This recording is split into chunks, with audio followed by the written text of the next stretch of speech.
ಮುಖ್ಯ ಶಿಕ್ಷಕರೇ ಹಾಗೂ ಅಧ್ಯಕ್ಷರು, ಪಂಚಾಯತಿ ಅಧ್ಯಕ್ಷರೇ ಹಾಗೂ ನಮ್ಮ ಈ ಭಾಗದ ನಮ್ಮ CRPF ಆಗಿರ್ತಕ್ಕಂಥ ಸರಳಾ ಮೇಡಮ್ ಅವರೇ, ನಮ್ಮ ವಿಶೇಷವಾಗಿ ರೈಮ್ ಅವರೇ, ರಾಜ್ಕುಮಾರ್ ಅವರೇ, ಒಂದು ನಾನು ಕ್ಷಮೆನ ಕೇಳಕ್ ಇಷ್ಟಪಡ್ತೀನಿ. ರೈಮ್ ಅವ್ರ ಮಾತು ಯಾಕೋ ಸ್ವಲ್ಪ ನನಗೆ ಎಮೋಷನಲ್ ಆಯ್ತು ಅಂತ ಅನ್ಕೊಂತೀನಿ.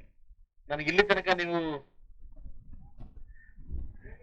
ಭಾರತ್ ಮಾತಾಕ್ಕೆ ನಮ್ಮ ಸಂಸ್ಕಾರ ಎಲ್ಲಿ ಗೊತ್ತಾಗುತ್ತೆ ಅಂತ ನೀವು ಸೈಲೆಂಟ್ ಇದ್ರೆ ನಮ್ಮ ಸಂಸ್ಕಾರ ಗೊತ್ತಾಗುತ್ತೆ. ಓಕೆ, ನಿಮ್ ಮನೆಗೆ ಯಾರು ಅತಿಥಿ ಬಂದು ಮಾತಾಡ್ಬೇಕಾದ್ರೆ ನಿಮ್ ಸಂಸ್ಕಾರ ಗೊತ್ತಾಗುತ್ತೆ. ಯಾರು ದಯವಿಟ್ಟು ಮಾತಾಡ್ಬೇಡಿ. ನಿಮ್ಮ ಒಂದು ಏನು ಕ್ರೀಡಾಕೂಟ ಉದ್ಘಾಟನೆಗೆ ನಾನು ಬರ್ಮಾಡ್ಕೊಂಡಾಗ ನಾನು ಹೇಳಿದೆ, ನನಗೆ ಟೈಮ್ ಇಲ್ಲ, ನಾನು ಪಾದಯಾತ್ರೆ ಮಾಡ್ತಾ ಇದ್ದೀನಿ, ಖಂಡಿತ ನಾನು ಬರಕ್ಕಾಗಲ್ಲ ಅಂತ ಕೂಡ ಹೇಳಿದೆ. ಬಹುಶಃ ನನ್ನ 5ನೇ ದಿನ ಪಾದಯಾತ್ರೆ, ಇದು ಸ್ವಲ್ಪ ಕಪ್ಪಾಗಿದ್ದೀನಿ. ಸೊ ಅದು ಡೈಲಿ ಒಂದು 15-16 ಕಿಲೋಮೀಟರ್ ನಡೀತಾ ಇದೀವಿ. ಸೊ ಅದರಿಂದ ನಮಗೂ ಸ್ಟಾರ್ಟಿಂಗ್ ಅಲ್ಲಿ ಸ್ವಲ್ಪ ಬಾಧೆ ಆಯ್ತು, ಮತ್ತೆ ಹೋಗ್ತಾ ಹೋಗ್ತಾ ಅಭ್ಯಾಸ ಆಯ್ತು. ಬಹುಶಃ ಎಲ್ಲವನ್ನೂ ಹಂಗೆ ಆಗ್ತದೆ, ಕಷ್ಟ ಇರ್ಬೋದು ಸುಖ ಇರ್ಬೋದು, ಸ್ಟಾರ್ಟಿಂಗ್ ಅಲ್ಲಿ ಮಾತ್ರ ಹಂಗೆ ಅನ್ಸುತ್ತೆ, ಹೋಗ್ತಾ ಹೋಗ್ತಾ ಎಲ್ಲ ಅಡ್ಜಸ್ಟ್ ಆಗುತ್ತೆ. ನಮ್ಮ ಪಾದಯಾತ್ರೆ ಶನಿವಾರ 2 ಗಂಟೆಗೆ 175 ಕಿಲೋಮೀಟರ್ ಮುಗಿಯುತ್ತೆ. ಇವತ್ತು ನಾನು ಮದ್ದೂರಿಗೆ 4 ಗಂಟೆಗೆ ಬರ್ತೀನಿ ಅಂತ ಒಂದು ಟೈಮ್ ತಗೊಂಡು ಇಲ್ಲಿ ಓಡ್ ಬಂದಿದ್ದಾಯ್ತು. ಸೊ ಅದರಿಂದ ಇವತ್ತು ನಮ್ಮ ಗಂಗರಾಮ್ ಅವ್ರ ಒಂದು ಮಾತಾಡಕ್ಕೆ ಇಷ್ಟಪಡ್ತೀನಿ. ನೀವು ಬಂದಾದ್ಮೇಲೆ ಈ ಕ್ಷೇತ್ರ, ಮುಳಬಾಗಿಲು ಕ್ಷೇತ್ರ ರಾಜಕಾರಣ ಹೊರತುಪಡಿಸಿ ಇವತ್ತು ಹೋಗ್ತಾ ಇದೆ. ನನಗೆ ಅದು ಖುಷಿ ತರ್ತಕ್ಕಂಥ ವಿಷಯ. ನನಗೇನು ಯಾವ ದೃಷ್ಟಿ ಇಟ್ಕೊಂಡು, ಯಾವ ದೂರದೃಷ್ಟಿ ಇಟ್ಕೊಂಡು ಈ ಮುಳಬಾಗಿಲು ಕ್ಷೇತ್ರಕ್ಕೆ ನಾನು ಒಬ್ಬ ಶಾಸಕನಾಗಿದ್ದೀನಿ, ಖಂಡಿತವಾಗ್ಲೂ ಅದನ್ನ ಮಾಡ್ಲಿಕ್ಕೆ ನಿಮ್ಮಂತ ಅಧಿಕಾರಿಗಳಿಂದ ಸಾಧ್ಯ, ನಿಮ್ಮ ಒಂದು ಟೀಮ್ ಇಂದ ಸಾಧ್ಯ. ಯಾವ ಒಂದು ನಮ್ಮ ಒಂದು ಇದರಲ್ಲಿ ಒಂದು ಏನು ಶೈಕ್ಷಣಿಕ ಕ್ಷೇತ್ರದಲ್ಲಿ ಮತ್ತೆ ಮಾತಾಡ್ತಾ ಇದ್ದೀರಿ ಒಂದು ಪ್ರಾಬ್ಲಮ್ ಏನ್ ಗೊತ್ತಾ, ನೀವು ಮಾತಾಡೋಣ ಮಾತಾಡ್ಬಿಡ್ತಾರೆ ಅದಕ್ಕೋಸ್ಕರ. ಸೊ ನಿಮ್ಮ ಒಂದು ಶೈಕ್ಷಣಿಕ ಏನು ಶಿಕ್ಷಕರ ಕ್ಷೇತ್ರದಲ್ಲಿ ಏನಾದ್ರು ರಾಜಕಾರಣ ಬಿತ್ತೆ ಹಾಕಿದ್ರೆ ಬಹುಶಃ ಅದು ಮಕ್ಕಳು ಕೂಡ ಸಾಬೀತಾಗ್ತದೆ ಅನ್ನೋ ಕಾರಣಕ್ಕೋಸ್ಕರ ನಾನು ಮೊದಲಿಂದನೂ ಅದಕ್ಕೆ ಒತ್ತು ಕೊಡ್ತಾ ಇಲ್ಲ. ಸೊ ಅದರಿಂದ ಮುಂದಿನ ದಿವಸ ನಾವೆಲ್ಲಾ ಏನು ಶಿಕ್ಷಕರು ಹೋಗ್ಬೋದು, ನಮ್ಮಲ್ಲಿ ಯಾವುದೇ ರೀತಿ ಒಂದು ಇದ್ಬೇಡ, ಕೂತ್ಕೊಂಡು ಆ ಕಡೆ ಈ ಕಡೆ ಸಮಾನವಾಗಿ ಒಂದು ಸಂಘ ಕಟ್ಕೊಂಡು ಮುಂದೋಗ್ಬೇಕು ನನ್ನ ಆಸೆ ಇದೆ. ಆ ಆಸೆಗೆ ಸ್ಪಂದಿಸ್ತೀನಿ ಅನ್ನೋ ಕೂಡ ನನಗೆ ಆಸೆ ಇದೆ. ಇವತ್ತೇನು ದುರ್ಗಸಂದ್ರ ಹೋಬಳಿಯಲ್ಲಿ ಇವತ್ತು ಹೋಬಳಿ ಮಟ್ಟದ ಕ್ರೀಡಾಕೂಟ ಉದ್ಘಾಟನೆಗೆ ನಾನು ಕರೆದು ಇವತ್ತೇನು ನಿಮ್ಮ ಒಂದು ಅನಿಸಿಕೆಗಳನ್ನ ನನಗೆ ಭಾರವನ್ನ ಹಾಕಿದಿರಿ. ಬಹುಶಃ ಇದು ಹಾರ ಹಾಕಿದಿರಿ, ಇದು ಹಾರ ಅಂತ ಹೇಳ್ಕೊಳ್ಳೋ ಭಾರ ಅನ್ಕೊಂತೀನಿ. ಸೊ ಮುಂದಿನ ಬೆಳಗಾಮಲ್ಲಿ ಖಂಡಿತವಾಗ್ಲೂ ಇದಕ್ಕೆ ನ್ಯಾಯ ಕೊಡ್ತಕ್ಕಂಥ ಹೋರಾಟವನ್ನ ನಮ್ದೇ ದೃಷ್ಟಿಯಲ್ಲಿ ಅದನ್ನ ನಾನು ಹಮ್ಮಿಕೊಳ್ತೀನಿ, ಖಂಡಿತವಾಗ್ಲೂ ಹಮ್ಮಿಕೊಳ್ತೀನಿ. ಅದು ನಾನು ಮಾಡಿ ತೋರಿಸ್ತೀನಿ, ಏನಂತ ನಾನು ಹೇಳಲ್ಲ, ಅದು ಮಾಡಿ ತೋರಿಸ್ತೀನಿ. ಬಹುಶಃ ಸಾಕಷ್ಟು ವಿಚಾರಗಳನ್ನ ನಾನು ಪೇಪರ್ಗೆ ಹಾಕ್ಸ್ಕೊಂಡ್ರೆ ಬಹುಶಃ ನನ್ನ ಮನೆ ಬಿಟ್ಟು ನಾನೇ ಪೇಪರ್ಗೆ ಹಾಕ್ಬಿಡ್ತೀನಿ. ನಾನು ಕೆಲವೊಮ್ಮೆ ನಾನು ರಘುಪತ್ ರೆಡ್ಡಿ ಸರ್ಗೆ ಹೇಳಿದೆ, ಯಾರಾದ್ರೂ ಊಟದ ದಾರಿಗಳಿದ್ರೆ ನಮ್ಗೆ ಕೊಡಿ ಅಂತ ಕೇಳಿದಾಗ ನನ್ನ ಮುಳಬಾಗಿಲು ತಾಲೂಕು ಜನತೆಯಲ್ಲಿ ನನ್ನ ಮಕ್ಕಳಲ್ಲಿ ಒಂದು ಮಾತ್ರ ಕೇಳ್ಕೊಂತೀನಿ, ಯಾವತ್ತು ನಾವು ಒಬ್ಬರ ಹತ್ರ ಎಕ್ಸ್ಪೆಕ್ಟ್ ಮಾಡ್ತೀವಿ, ನಾವು ಅವ್ರಿಗೆ ಏನಾಗ್ತೀವಿ, ಗುಲಾಮರಾಗ್ತೀವಿ. ನಾನು ಇತ್ತೀಚೆಗೆ ಏನಾಗಿದೆ, ಮುಳಬಾಗಿಲು ತಾಲೂಕು ನಾನು ಎಲೆಕ್ಷನ್ ಬಂದಾಗ ಸಾಕಷ್ಟು ಜನ ಸಮಾಜ ಸೇವಕರು ಬರ್ತಾರೆ, ಏನಕ್ಕೆ ತೋರಿಸ್ಕೊಳಕ್ಕೆ, ಒಂದು ಟಿ ಶರ್ಟ್ ಕೊಡೋದು, ಒಂದು ಯಾಡ್ ಕೊಡೋದು, ಅವ್ರ ಹೆಸರು ಕೊಡೋದು, ಊರೆಲ್ಲ ಪಬ್ಲಿಸಿಟಿ ಮಾಡೋದು. ಇದು ನಮ್ಗೆ ಅವಶ್ಯಕತೆ ಇದೆಯಾ? ಇದು ನಮ್ಗೆ ಅವಶ್ಯಕತೆ ಇದೆಯಾ? ಯಾವ್ದೋ ಒಂದು ಟ್ರಸ್ಟ್ ಮುಖಾಂತರ ಬರ್ತಾರೆ, ನಮ್ಗೆ ಹಾಕೊಂತಾರೆ, ಈಗ ನಾವು ಹೋಗ್ತಾರೆ ಅವ್ರು ಇದ್ ಮಾಡೋದು. ಸೊ ಏನಾಗಿದೆ, ಅದು ಏನಾಗುತ್ತೆ, ನನ್ನ ತಪ್ಪು ತಿಳ್ಕೊಬೇಡಿ. ಯಾಕಂದ್ರೆ ಮೀನ್ ಕೊಟ್ಟು ಬರ್ತಾರೆ, ಮೀನ್ ಕೊಡ್ತಾರೆ ಕಾಯ್ತಾ ಇದ್ದೀರ. ನಾವು ಮೀನಿಗೆ ಕಲಿಬೇಕು, ನಮ್ಮ ಕೆಲಸಗಳನ್ನ ನಾವು ಮಾಡ್ತಾರೆ ಕಲಿಬೇಕು. ಖಂಡಿತವಾಗಿ ಇದನ್ನ ಬಂದಾಗ ಬೇರೆಯವ್ರು ನಮ್ಮ ಹತ್ರ ಬರಕ್ ಆಗಲ್ಲ. ನಾನು ಯಾವುದೇ ಕಾರಣಕ್ಕೂ ನಾನು ವೇದಿಕೆ ಹಂಚ್ಕೊಬೇಕಾದ್ರೆ ನಾನು ಇನ್ನು ಮುಂದೆ ನೋಡ್ತೀನಿ, ಯಾರು ಬಂದು ವೇದಿಕೆಯಲ್ಲಿ ಕೂರ್ತಾರೆ, ಅವ್ರ ಹಿಂದೆ ಏನು ಮುಂದೆ ಏನು, ಅವ್ರು ಏನ್ ಕುಚಿಷ್ಟ ಮಾಡ್ತಾವ್ರೆ, ಅವ್ರ ಮುಂದೆ ನಾನು ವೇದಿಕೆ ಹಂಚ್ಕೊಂಡ್ರೆ ನನ್ನ ಪರಿಸ್ಥಿತಿ ಏನಾಗ್ತದೆ ಅನ್ನೋ ಕೂಡ ಭಯ ಕೂಡ ಇರ್ತದೆ ನನಗೆ. ಹೌದಾನೆ, ಭಯ ಇರ್ತದೆ.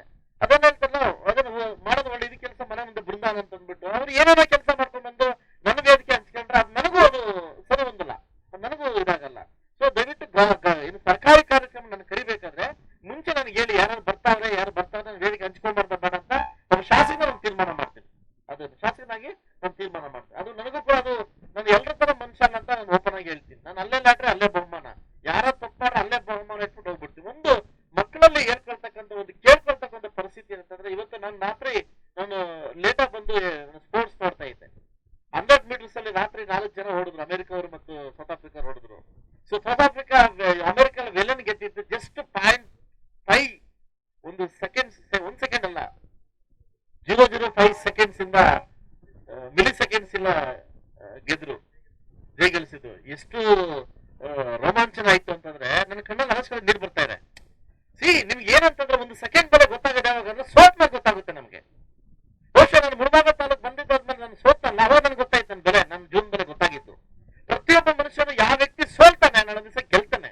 ನಾವು ಜೀವನದಲ್ಲಿ ಸೋಲ್ಬೇಕು. ಪ್ರತಿ ವರ್ಷ ನಾವು ಗೆಲ್ಲೋದಲ್ಲ, ಸೋತರು ಕೂಡ ಅವ್ರು ಗೆದ್ದವನ್ನ ಅಭಿನಂದಿಸಿ ನಾನು ನಂಗೆ ಗೆಲ್ತೀನಿ ಹೋಗು ಅನ್ಬೇಕು. ಇವತ್ತು ಮಕ್ಕಳಲ್ಲಿ ಈ ಸೋಲೋ ಗೆಲುವನ್ನು ನಾವು ಸಮಾನವಾಗಿ ತಗೊಳ್ತೀವಿ, ನಾವು ಮುಂದಿನ ದಿವಸ ನಾವು ದೊಡ್ಡ ಮಟ್ಟಕ್ಕೆ ಹೋಗ್ತೀವಿ. ಸೊ ದಯವಿಟ್ಟು ಇವತ್ತು ಏನು ಭಾರತ ದೇಶದ ಬಗ್ಗೆ ನಾನು ಮಾತಾಡ್ಬೇಕಾದ್ರೆ ಒಂಥರ ನಾಚಿಕೆನ ಆಗುತ್ತೆ. ಯಾಕೆಂತಂದ್ರೆ ಈ ರಾಜಕಾರಣ ಹೊಲಸನ್ನು ತುಂಬಿಕೊಂಡು ಇವತ್ತು ಮಕ್ಕಳಲ್ಲಿ ವಿಷ ಬೀಜನ ಬಿತ್ತಿ ಇವತ್ತು ಚೀನಾದಲ್ಲಿ ಹೋಗಿ ರಾಜಕಾರಣ ಇಲ್ಲ, ಅಮೆರಿಕದಲ್ಲಿ ಹೋಗಿ ರಾಜಕಾರಣ ಇಲ್ಲ. ಯಾಕೆಂದ್ರೆ ಅವ್ರು ಒಲಿಂಪಿಕ್ ಓದ್ಕೊಡ್ತಾರೆ. ಇವತ್ತು ಒಂದೇ ಒಂದು ಗೋಲ್ಡ್ ಮೆಡಲಿಸ್ಟ್ ನಮ್ಮಲ್ಲಿ ಇಲ್ಲ, ಒಂದು ಗೋಲ್ಡ್ ಮೆಡಲಿಸ್ಟ್ ಕೂಡ ನಮ್ಮಲ್ಲಿ ಗೆಲ್ಲಕ್ಕಾಗ್ತಾ ಇಲ್ಲ. ನಾವು ಇದು ಆಕೆಲ್ ಗೆಲ್ತೀವಿ, ಆಕೆಲ್ ಕೂಡ ಸೋತೀವಿ, ರಾತ್ರಿ ಆಕೆಲ್ ಕೂಡ ಓದಿವಿ ನಾವು, ಸ್ಪೇನ್ ಬಂತು. ಯಾಕೆ ಗೊತ್ತಾ, ನಾವು ದಯವಿಟ್ಟು ದೈಹಿಕವಾಗಿ ಒತ್ಕೊಟ್ಟಾಗ ಮಾತ್ರ. ಈಗ ನಮ್ಮ ಡಾಕ್ಟರ್ ಹೇಳ್ತಾ ಇದ್ರು, ಬರ್ತಾ ಬರ್ತಾ ಬರ್ತಾ ಬರ್ತಾ ಸುಮಾರು ಜನ ಇದಾಗ್ತಾ ಇದೆ, ಶುಗರ್ BP ಸ್ಟಾರ್ಟ್ ಆಗ್ತಿದೆ ಅಂತ. ನೀವು ನಂಬ್ತಿರೋ ಬಿಡ್ತಿರೋ ಗೊತ್ತಿಲ್ಲ, 100ಕ್ಕೆ 47 ಮಕ್ಕಳಿಗೆ 100ಕ್ಕೆ 47 ಜನಕ್ಕೆ ಶುಗರ್ ಬರ್ತಾ ಇದೆ. ಏನಕ್ಕೆ? ಒತ್ತಡ ಜೀವನ, ಫುಡ್. ಇವತ್ತು ಅದಕ್ಕೆ ಅಳವಡಿಸಿ ಹಳೆ ಕಾಲದಲ್ಲಿ ಇರ್ತಕ್ಕಂಥ ಎಲ್ಲವನ್ನು ಮರೆತು ಇವತ್ತೇನಾಗಿದೆ, ಇದು ಸ್ಟಾರ್ಟ್ ಆಗ್ತದೆ. ದಯವಿಟ್ಟು ಮಕ್ಕಳಲ್ಲಿ ಬರೀ ಓದು ಅಲ್ಲ, ಬಟ್ ಮಕ್ಕಳಲ್ಲ, ಶೈಕ್ಷಣಿಕವಾಗಿ, ದೈಹಿಕವಾಗಿ ಮತ್ತು ಸಾಂಸ್ಕೃತಿಕವಾಗಿ ಮುಂದೋಗ್ಬೇಕು. ಸೊ ಮುಂದಿನ ದಿವಸ ನೀವು ಒಳ್ಳೆ ಮಟ್ಟಕ್ಕೆ ಹೋಗ್ಬೇಕಾದ್ರೆ ನೀವು ಒಳ್ಳೆ ಸ್ಪೋರ್ಟ್ಸ್ ಮ್ಯಾನ್ಸ್ ಆಗ್ಬೇಕು.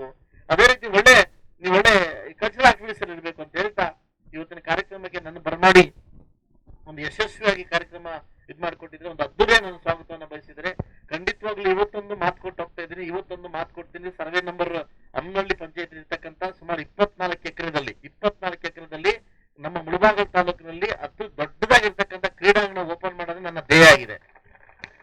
ಇದು ಬಹುಶಃ ಈ ವರ್ಷ ಆಗ್ಬೋದು, ನೆಕ್ಸ್ಟ್ ವರ್ಷ ಆಗ್ಬೋದು, ದೊಡ್ಡ ಮಟ್ಟದ ಒಂದು ಕ್ರೀಡಾಂಗಣ ಓಪನ್ ಮಾಡ್ಕೊಡ್ತೀವಿ. ಇದೇ ಇರ್ತಕ್ಕಂಥ ನೇತಾಜಿ ಕ್ರೀಡಾಂಗಣ ಡೇ ಅಂಡ್ ನೈಟ್ ಅವರನ್ನು ಮತ್ತು ಬೆಳಕಿಗೆ ಉದ್ಘಾಟನೆ ಮಾಡಿದ್ದೀನಿ. ವರ್ಕ್ 16ನೇ ತಾರೀಕಿಂದ ಸ್ಟಾರ್ಟ್ ಆಗ್ತದೆ.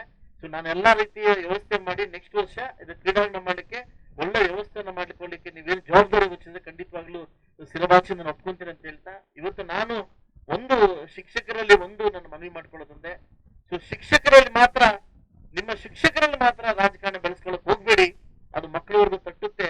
ಸಾಕಷ್ಟು ಜನ ಶಿಕ್ಷಕರು ರಾಜಕಾರಣ ಹೆಸರು ಹೇಳ್ಕೊಂಡು ಸ್ಕೂಲ್ಗೆ ಹೋಗೋದು ಬಿಟ್ಟಿದ್ದಾರೆ. ಅವ್ರದೇ ರಾಜ್ಯ, ಅವ್ರದೇ ಆಡಳಿತ. ಸೊ ಒಬ್ಬೊಬ್ರು ಕೇಳಿದ್ರೆ ಕಾಂಗ್ರೆಸ್ ಸರ್ಕಾರ ನಮ್ದು ಅಂತ ಹೇಳ್ತಾರೆ. ಒಬ್ಬೊಬ್ರನ್ನ ಕೇಳಿದ್ರೆ ಏನ್ ಕಾಂಗ್ರೆಸ್ ಸರ್ಕಾರ ನೀವೇನ್ ಮಡಿಗೆ ದೇಶಗಳು ಅಂತ ಕೇಳ್ತಾರೆ. ದೇಶಗಳೇ ಕಾಂಗ್ರೆಸ್ ಸರ್ಕಾರ ನಮ್ದು ಅಂತಂದಾಗ ಇನ್ನು ಮಕ್ಕಳಿಗೆ ನೀವು ಯಾವ ರೀತಿ ಬೀಜ ಬಿತ್ತಿರಿ ಅನ್ನೋದು ನೀವು ಇದರಲ್ಲಿ ಅರ್ಥ ಮಾಡ್ಕೊಬೇಕಾಗುತ್ತೆ. ಸೊ ದಯವಿಟ್ಟು ನಿಮ್ಮ ಒಳಗೆ, ನಿಮ್ಮ ತನಕ್ಕೆ, ನಿಮ್ಮ ಸಂಸಾರದ ಒಳಗಡೆ ರಾಜಕೀಯನ ಬಿತ್ತನೆ ಮಾಡಕ್ ಹೋಗ್ಬೇಡಿ ಅಂತ ಹೇಳ್ತಾ, ಬಹುಶಃ ಇನ್ನೊಂದು 5 ತಿಂಗಳಿದೆ. ಒಳ್ಳೆ ಕ್ಷೇತ್ರ ಶಿಕ್ಷಣಾಧಿಕಾರಿಗಳು ಹಿಂದೆ ಇರೋರು ಒಳ್ಳೆ ಕ್ಷೇತ್ರ ಶಿಕ್ಷಣಾಧಿಕಾರಿಗಳಿದ್ದಾರೆ.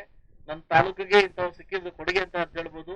ಯಾಕೆಂತಂದ್ರೆ ನಮ್ಮ ತಾಲೂಕು ರಿಟೈರ್ಡ್ ಆಗ್ತಾ ಇದ್ರೆ ಖಂಡಿತವಾಗ್ಲೂ ಅದ್ದೂರಿ ಒಂದು ಇದು ಕೊಟ್ಟು ಮುಳಬಾಗಿಲು ತಾಲೂಕಿನ ಸಂಸ್ಕಾರ ಹೇಗಿದೆ ಅಂತ ಕಳ್ಸ್ಕೊಂಡ ಅಂತ ಹೇಳ್ತಾ ಈ ಕಾರ್ಯಕ್ರಮಕ್ಕೆ ಬರಮಾಡಿ, ಖಂಡಿತವಾಗ್ಲೂ ನಮ್ಮ ಏನು ಈ ಸ್ಕೂಲ್ ಇದೆ, ನಮ್ಮ ಜಯಪ್ರಕಾಶ್ ನಾರಾಯಣ ಸ್ಕೂಲ್ ಇದೆ, ಆ ಮನವಿಯನ್ನ ಖಂಡಿತವಾಗ್ಲೂ ಬಹುಶಃ CSR ಫಂಡ್ ಆಗುತ್ತಲ್ಲ ಗೊತ್ತಿಲ್ಲ, ನನ್ನ ಫಂಡ್ ಇದ್ದಾಗ ನಾನು ಬಿಲ್ಡಿಂಗ್ ಕಟ್ಕೊಡಕ್ಕೆ ನಾನು ಇದ್ದೀನಿ.